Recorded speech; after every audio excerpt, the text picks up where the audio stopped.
হযরতে বেলাল রাদিয়াল্লাহু তাআলা আনহুর ঘটনা আমরা প্রত্যেকে শুনেছি।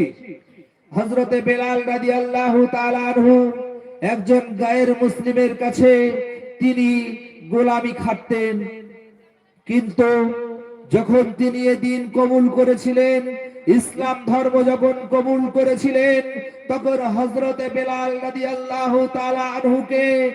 গাছের গায়ে বেঁধে রাত্রে তাকে প্রত্যাহার করা হতো, শিকল দিয়ে তাকে মারা হতো, আর দিনের বেলা তাকে উপর করে শুইয়ে দিয়ে আর ওই বালুকার গরম তাতের মধ্যে তাকে চিৎ করে শুয়ে দিয়ে পেটের মধ্যে পাথর চাপিয়ে দেওয়া হতো। কিন্তু ঠিক সেই সময় হযরতে বেলাল রাদিয়াল্লাহু তাআলা আনহুকে বলা হয়েছিল, ওগো বেলাল, তুমি যদি ইসলাম গ্রহণ ছেড়ে দাও তোমার মুক্তি দেওয়া হবে, হয় কোরআন ছাড়ো, হয় ইসলাম ছাড়ো, আর নাই